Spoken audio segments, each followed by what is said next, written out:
नमस्कार, स्वागत है आपका मुनाफे की मंडी में, जहां हम आपको कमोडिटी मार्केट की तमाम बड़ी खबरें बताते हैं, साथ ही बेहतरीन ट्रेडिंग कॉल्स भी लेकर आते हैं। और आपकी मदद करने के लिए 3 मेहमान हैं हमारे साथ। बीटूपन मजूमदार है, टेक्निकल एनालिस्ट है bmazumdar.com के। अनुज गुप्ता है, IIFL सिक्योरिटीज के VP है कमोडिटी और करेंसी के। और साथ ही हमारे साथ रविंद्र राव हैं, कोटक सिक्योरिटीज के VP हेड कमोडिटीज रिसर्च है। सर, स्वागत है आप तीनों मेहमानों का। सबसे पहले बात कर लेते हैं कच्चे तेल की। पिछले हफ्ते 7% से ज्यादा की नरमी दिखी। हाँ, आज एक रेंज में कारोबार हो रहा है। रविंद्र जी, क्या लग रहा है कच्चे तेल में अब यहां से क्या होने वाला है?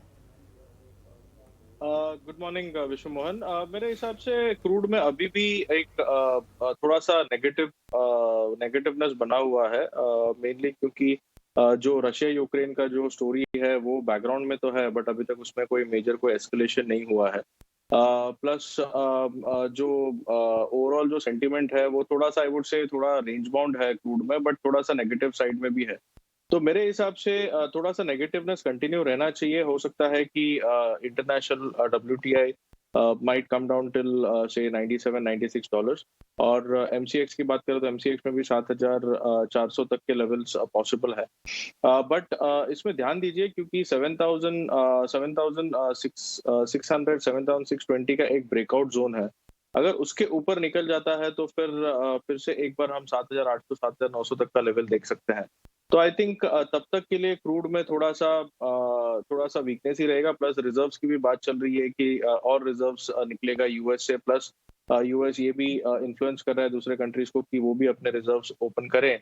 तो आई थिंक जो भी फैक्टर्स है वो थोड़े से नेगेटिव है, अभी कोई मेजर पॉजिटिव फैक्टर नहीं है। रशिया यूक्रेन का अगर एस्केलेट होता है देन क्रूड में फिर से एक बार पॉजिटिवनेस आ सकता है। Otherwise I think price action को देख के चलिए। 7,620 630 का एक रेजिस्टेंस है, ब्रेकआउट रेजिस्टेंस है, उसका स्टॉप लॉस रख के एक बार बेच के चल सकते हैं नीचे में 7,400 के टारगेट के लिए।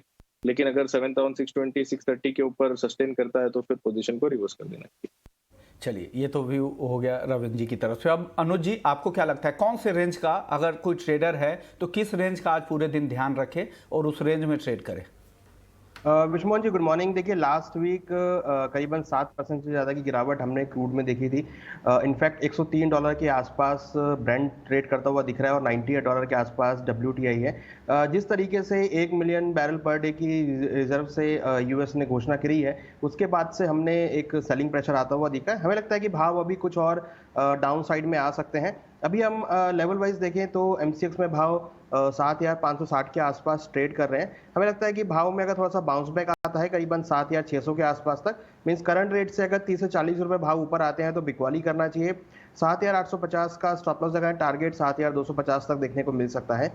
वीकली पर्सपेक्टिव से हमें लगता है कि नीचे में $98 ब्रेंट का एक सपोर्ट लेवल रहेगा और $160 जो ऊपर में रेजिस्टेंस जोन रहेगा। इस रेंज में मार्केट मूव कर सकता है। MCX में नीचे में करीबन 7,100 और ऊपर में 7,800 के आसपास ये एक टाइट रेंज रहेगा, जहां पर हम देख सकते हैं कि मार्केट में मूवमेंट देखने को मिल सकता है। तो सेल ऑन राइज का मार्केट रहेगा।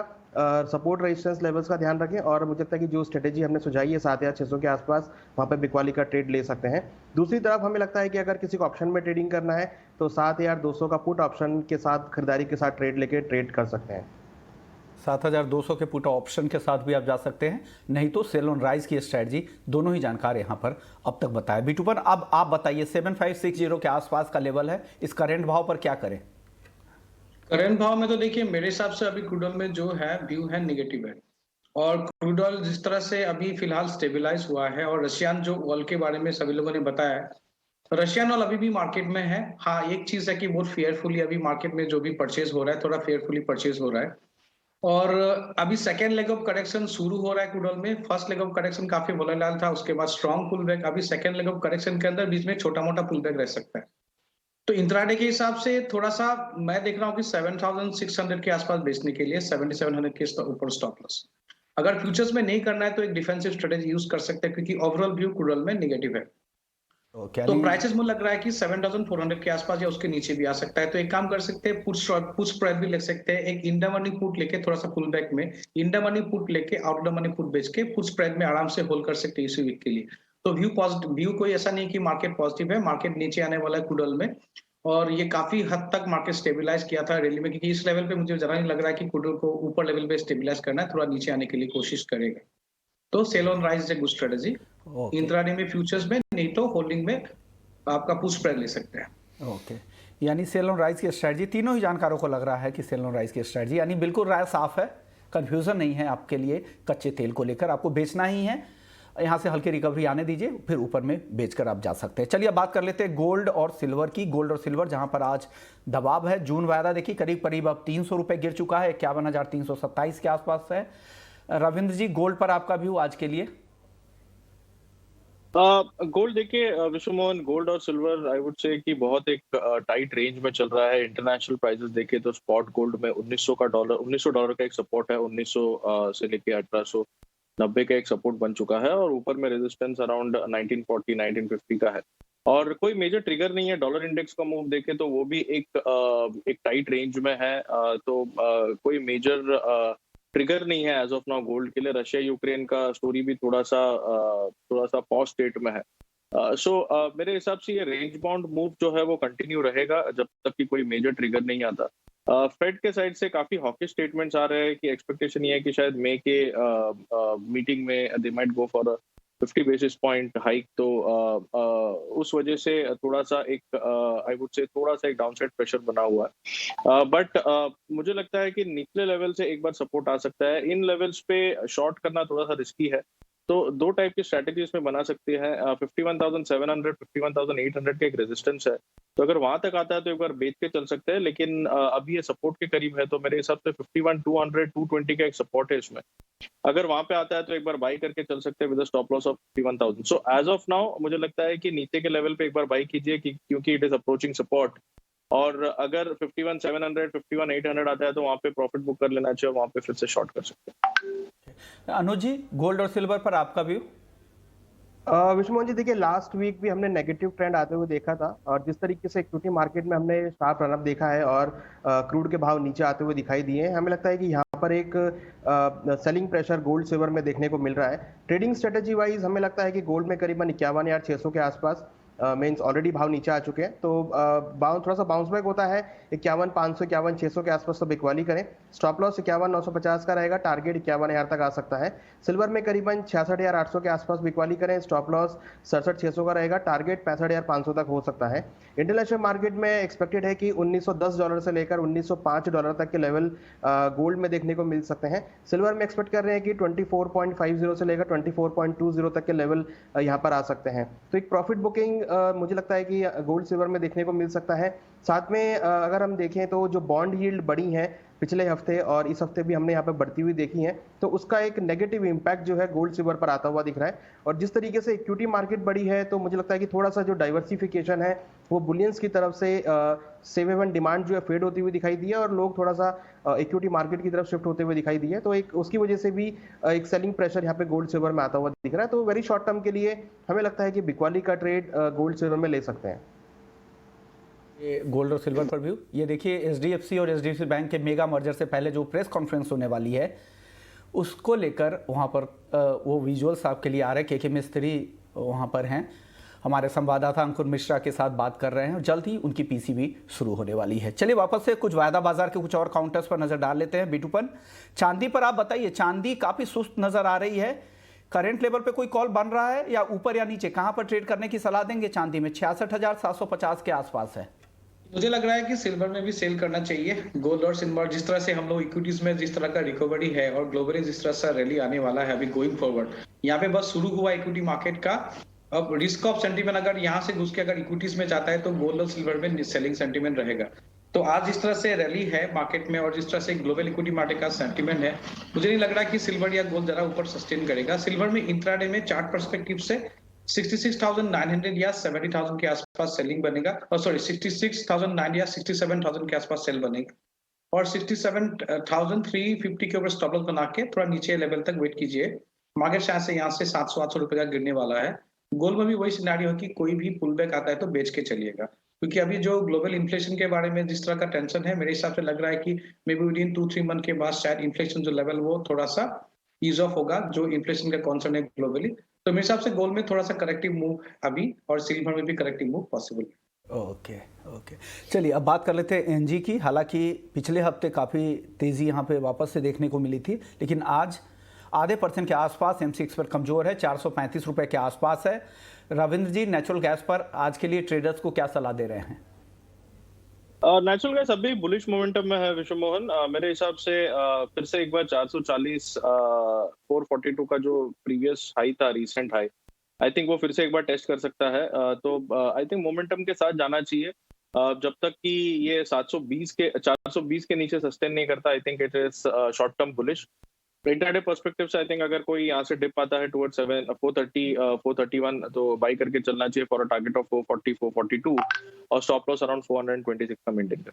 ओके, तो एनजी के लिए 430 के आसपास खरीदारी की सलाह है, 440 का टारगेट है और जो स्टॉप लॉस है वो है 426 का। 426 रुपए के स्टॉप लॉस आप यहाँ पर एनजी में लगा सकते हैं। चलिए अब बात कर लेते हैं बेस मेटल्स की। हालांकि यहाँ पर एक मिक्स ट्रेड हो रहा है। अनुज जी, बेस मेटल्स में आज के लिए कोई topic?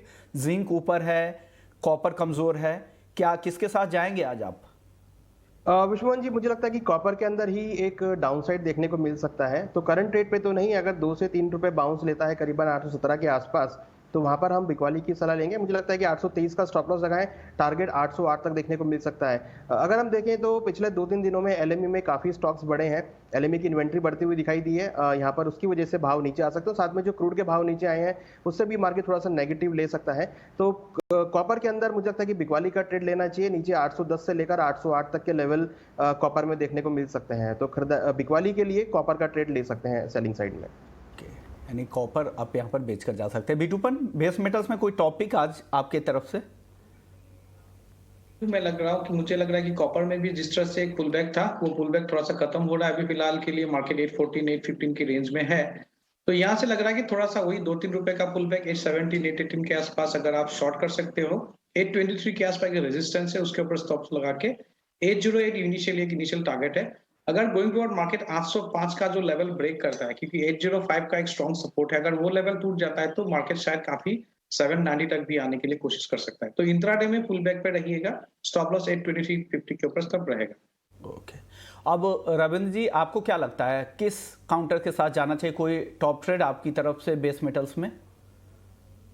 Well, I think base metals में मेरा भी व्यू कॉपर में बेचने का ही है। पॉसिबिलिटी है कि 811 तक आए कॉपर के प्राइसेस, लेकिन हमने देखा है कि कॉपर जब भी 810 के नीचे आता है, it is taking a support और वहां से एक बाउंस बैक आ रहा है। तो हो सकता है कि वहां पे एक बार सपोर्ट ले कॉपर। और दूसरा जो टॉपिक होगा वो जिंक होगा। जिंक भी हम कंटिन्यूअसली कह रहे हैं कि जिंक में एक पॉजिटिवनेस बना हुआ है। एनर्जी क्राइसिस को लेके अभी भी जिंक में एक पॉजिटिव मोमेंटम है। हमें लगता है कि 364 से 368 तक के लेवल्स पॉसिबल है। शॉर्ट टर्म पर्सपेक्टिव से भी अगर जिंक में कोई भी डिप आता है टुवर्ड्स से 352 350, I think it's a good buying opportunity. तो जिंक में बाई करने की सलाह है। कॉपर में एज ऑफ नाउ थोड़ा सा डाउनसाइड लग रहा है 811 810 तक, बट वहां से हम फिर से एक बार इसमें बाउंस बैक देख सकते हैं। यानी जिंक यहाँ पर बाइंग की सलाह दे रहे हैं। लेकिन हमने महंगे कोयले और मेटल की बढ़ती कीमतों को लेकर सरकार की क्या तैयारी है, कैसे वो सप्लाई बढ़ाने की कोशिश हो रही है सरकार की तरफ से, इस मुद्दे पर हमने बात की रेलवे, कोयला और माइनिंग राज्य मंत्री राव साहब दानवे से। उन्होंने क्या कहा और क्या सरकार की तैयारी है, कैसे सप्लाई बढ़ाने की कोशिश हो रही है, क्योंकि इंटरनेशनल मार्केट में जिस तरह से प्राइस बढ़ गए हैं उसका यहाँ पर दबाव देखने को मिल रहा है। तो सरकार की क्या तैयारी है, उन्होंने क्या कहा, आइए सुन लेते हैं।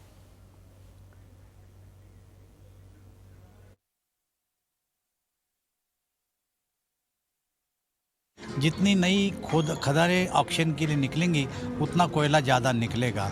आज के तारीख में 80% कोयला अपने पास है और 20% कोयला हम बाहर से लाते हैं। लेकिन कोयले की कीमतें अपने देश में लगभग 1300 से लेकर 2000 तक को कोयले की कीमत है और बाहर अगर गएंगे तो 8000 9000 मिलियन टन कोयला जो अपन बाहर से लाते 20%, उनकी कीमतें कितने हैं। तो कीमत में काफ़ी अंतर है। अपने सामने एक ही लक्ष्य है कि ज़्यादा से ज़्यादा खदान खोजना और वहाँ से ज़्यादा कोयला निकालना, ताकि अपन आत्मनिर्भर बन सके और आयात पे कम निर्भर करें। ओके सर, कोल इंडिया 75 से 80% क्लॉक करता है पूरे माइनिंग को, कोल माइनिंग को। क्या इतनी ज़्यादा डिपेंडेंसी एक कंपनी के ऊपर क्या दिक्कत है? इसे डाइवर्सिफाई नहीं करना चाहिए, बाकी कंपनीज़ को भी माइनिंग में लेकर आना चाहिए? नहीं, उसका एक ही इलाज है ना कि कोई ऊर्जा जो होती है वो कोल पे डिपेंड करती है। अपने देश की ज़्यादातर ऊर्जा कोल से बनती है। उसके लिए अपने देश में कोयला खदानों का शोध लेना और उसमें से ज़्यादा कोयला निकालना, यही हमारे सामने रास्ता दिखता है। सर एक और सवाल ये है कि जितने भी मेटल है वो लगातार उसके दाम बढ़ते जा रहे हैं अक्रॉस द बोर्ड, क्योंकि सप्लाई डिसरप्शन है, ब्लैक सी से सप्लाई बंद है, तो क्या और एनर्जी क्राइसिस है पूरी दुनिया में, ऐसे में क्या कैसे सर माइनिंग इंडस्ट्री को कैसे रिवाइव किया जा सकता है, मेटल के प्राइसेस कम किए जाते, क्योंकि जितने भी स्मेल्टर्स है वो हाईली पावर कंज्यूमिंग इंडस्ट्रीज है वो। नहीं, ये तो डिमांड और सप्लाई पे होता है, जितनी मांग बढ़ती है उतनी कीमतें बढ़ती हैं। सर यहाँ तो सप्लाई की दिक्कत हो रही है, डिमांड तो एज इट इज़ है, क्योंकि बहुत सारे अभी कई सारे रियल एस्टेट कंपनीज यहाँ पे काम नहीं कर पा रही मैंने हैं। आपको बताया है कि सप्लाई की दिक्कत नहीं है।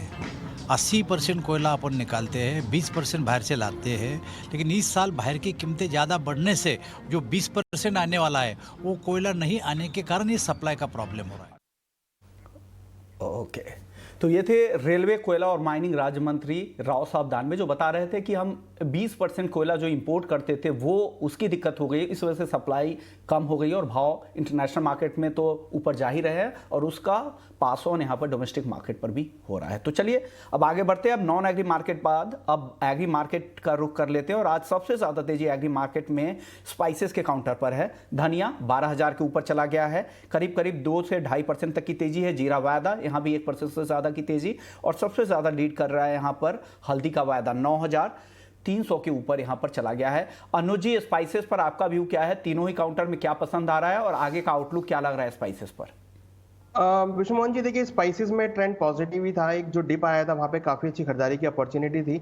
हमें लगता है कि अभी जो ट्रेंड बना है मसालों में वो आगे भी पॉजिटिव रहेगा, और हमने भी रिसेंटली देखा है कि जीरा में जो कॉन्ट्रैक्ट हाई है वो यहाँ पर ब्रेक करता हुआ दिखाई दिया। इवन अगर हम देखें तो जीरा ने करीबन 22,870 का हाई बनाया है, तो एक ट्रेंड जो है वो पॉजिटिव आता हुआ दिखाई दिया। हमें लगता है कि यहाँ पर बाय एंड डिप्स की स्ट्रेटेजी रखना चाहिए। अगर हम धनिया की बात करें तो ऊपर हमें लगता है कि 12,500 तक के लेवल देखने को मिल सकते हैं, नीचे 11,900 11,800 तक के लेवल में तो खरीदारी कर सकते हैं। टर्मरिक में अगर देखें तो हमने लास्ट वीक भी अच्छी खासी मोमेंटम देखा था, और टर्मरिक हमें लगता है कि अभी भी एक पॉजिटिव साइड में जा सकता है, तो करीबन 9,400 के आसपास वहाँ खरीदारी कर सकते हैं। 9,150 का स्टॉप लॉस का टारगेट 9,700 तक देखने को मिल सकता है। जीरा हमें लगता है कि ऊपर में 23,000 से लेकर 24,000 तक के लेवल दिखा सकता है। भाव नीचे करीबन 22,000 तक मिलते हैं, तो खरीदारी का ट्रेड रखना चाहिए। तो ओवरऑल अगर हम मसालों की बात करें तो एक्सपोर्ट डिमांड से काफ़ी हद तक सपोर्ट मिला है, और हमें लगता है कि यहाँ पे खरीदारी का ट्रेड लिया जा सकता है। यानी मसालों में अभी भी लग रहा है कि यहाँ से भी काफ़ी रूम बचा है, यहाँ पे अब खरीदारी के ही ट्रेड के साथ आपको जाना चाहिए, अनुज जी मानते हैं। चलिए अब बात कर लेते हैं ग्वार सीड और ग्वार गम। यहाँ पर भी तेज़ी है, आवक कम है और लगातार डोमेस्टिक डिमांड भी यहाँ पे मजबूत है, और लग रहा है कि आने वाले समय में एक्सपोर्ट मांग और आगे बढ़ेंगे। रविंद्र जी, क्या लग रहा है ग्वार सीड और ग्वार गम, क्या और कितनी तेज़ी आपको यहाँ से दिख रही है? विष्णुमोहन जी, हमने इसमें कहा था पिछले बार भी कि एक ब्रॉड रेंज में ट्रेड कर रहा है ग्वार, और 6,400 से लेके 5,800 के बीच में ट्रेड कर रहा था, और हमने ये भी कहा था कि 6,400 के ऊपर जाता है तो 6,800 तक के लेवल्स हम इसमें देख सकते हैं। तो ये ऑलमोस्ट उसी लेवल के आसपास ट्रेड कर रहा है। थोड़ा बहुत करेक्टिव मूव है, लेकिन मेरे हिसाब से 6,600 6,650 तक आता है तो एक बार ग्वार सीड लेके चल सकते हैं। हमें लगता है कि 7,000 तक के लेवल्स गुआर में जल्द दिख सकते हैं, और इसमें जो अर्लियर रेजिस्टेंस था 6,400 450 का, वो अभी सपोर्ट बन चुका है। तो जब तक कि वो होल्ड है, आई थिंक डिप्स में खरीदारी करनी चाहिए ग्वार सीड। आपको क्या लगता है अनुज जी, आपको भी लग रहा है कि डिप्स में खरीदारी करनी चाहिए ग्वार सीड और ग्वार गम? विष्णुमोहन जी, बिल्कुल। देखिए लास्ट वीक में हमने अच्छी खासी एक अपसाइड मोमेंटम देखा था, और यहाँ पर देखें तो ईयर हाई के आसपास भाव आते हुए दिखाई दिए थे। हालांकि अगर हम देखें तो कुछ एक्सचेंज की तरफ से सर्विलेंस मार्जिन यहाँ पर लगाने की बात देखने को मिल रही है, तो हो सकता है कि थोड़ा बहुत डिप देखने को मिले, मगर फंडामेंटली अभी थोड़े सपोर्टिव है, और जिस तरीके से मार्केट ने ब्रेकआउट लिया है वो हमें लगता है कि एक अच्छा खासा सपोर्टिव रहेगा। तो बाय ऑन डिप्स की स्ट्रेटेजी रहेगी। हमें लगता है कि ग्वार के अंदर करीबन 6,600 के आसपास खरीदारी कर सकते हैं। 6,450 का स्टॉप लॉस लगा है, टारगेट 6,850 तक देखने को मिल सकता है, और 6,800 के ऊपर अगर भाव चलते हैं तो ग्वार Good afternoon, ladies and gentlemen. Let me welcome each one of you to this press conference. With me on the dais are Mr. Atanu Chakrabarti, who is the chairman of HDFC Bank, Mr. Shashi Jagdishan, the CEO of HDFC Bank, and my colleague Keki Mistry, Vice Chairman and CEO of HDFC Limited. I was a little disappointed that the press intelligence that no members of the press could decipher this, because it's always you are one day ahead. Tomorrow's news you are supposed to give today. And I was disappointed that you failed this time.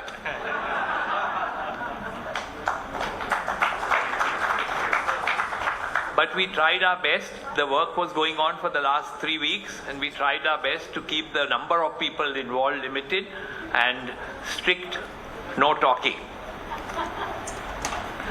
Anyway, the board of directors of HDFC Limited and the board of directors of HDFC Bank, at their respective meetings held today, have approved an all-stock amalgamation of HDFC with HDFC Bank.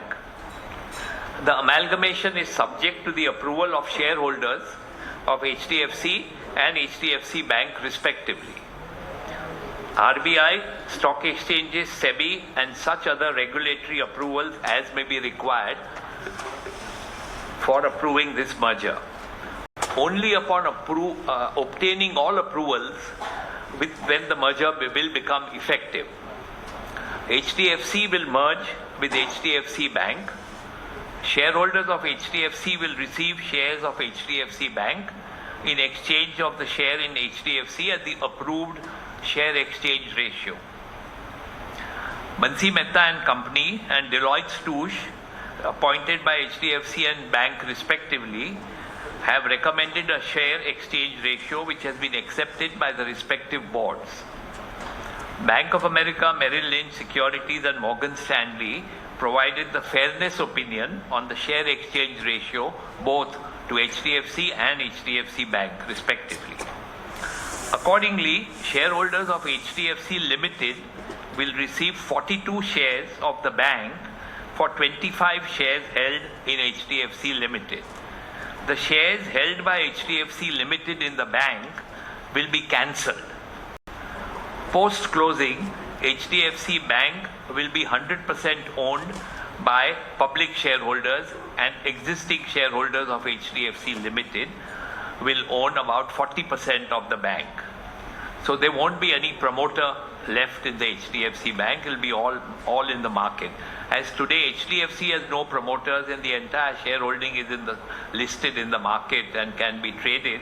Similarly, HDFC Bank now, earlier we had 21% of the shares, now it will all be in the market. Both of us have been evaluating the pros and cons of a possible merger for mutual benefit of both institutions. The merger is coming together of equals. Customers of both HDFC and the bank will be the biggest beneficiaries. However, over the last few years, there have been certain regulatory changes for banks and NBFCs, which have considerably reduced the barriers for a potential merger. The last 3 years has seen a host of guidelines issued by RBI on harmonizing the regulation between banks and NBFCs. These have included guidelines such as large NBFCs should be converted into commercial banks, particularly those over 50,000 crore asset base. NPA classification, which was different before, Reserve Bank has now made the same NPA classification for NBFCs, housing finance and banks. The Reserve Bank has now we are required under the Reserve Bank regulation to provide liquidity coverage ratio. That means NBFCs need to maintain liquidity against the next 30 days outflow on a rolling basis. Scale-based regulation for NBFCs have been introduced by RBI, where we would be recognized as a large organization in the upper layer of NBFCs. And the upper layer of NBFCs will have a much closer and stricter regulatory requirement. Another factor is core financial solution system. RBI has asked the NBFCs to follow a core financial solutions like the bank, which is following core banking system, and risk-based internal audit.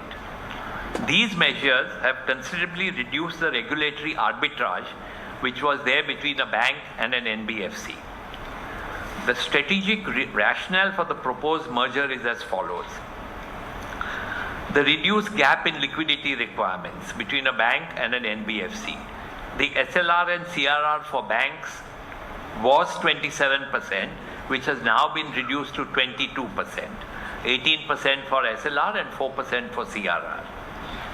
Interest rates are more favorable today as compared to earlier years. Banks have an option to invest in priority sector lending certificates to meet the PSL requirements as against direct lending to agriculture and MSME as in the past.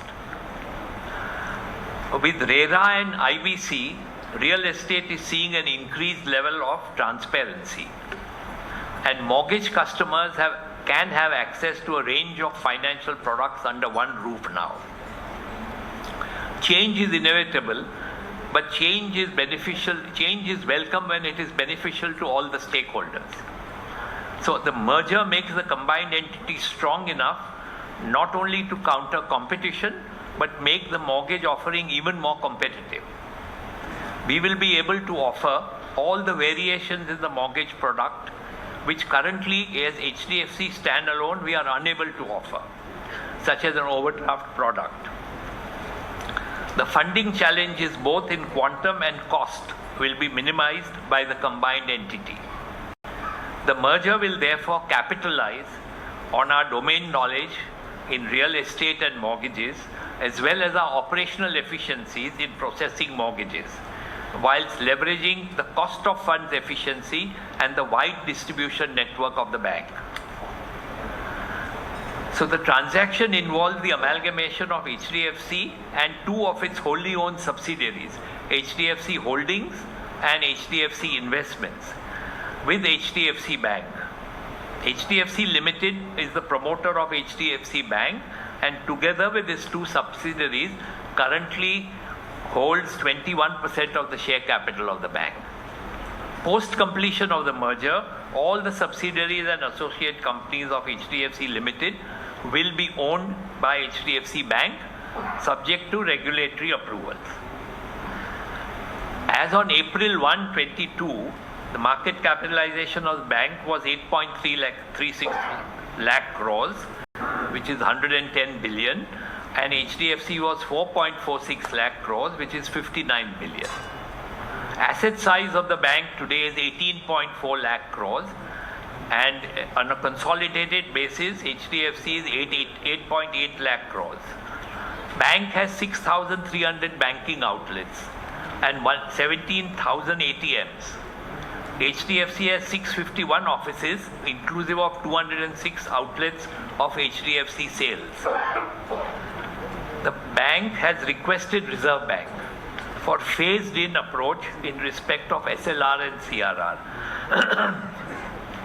priority sector lending, as well as grandfathering of certain assets and liabilities, and in respect of some of its subsidiaries.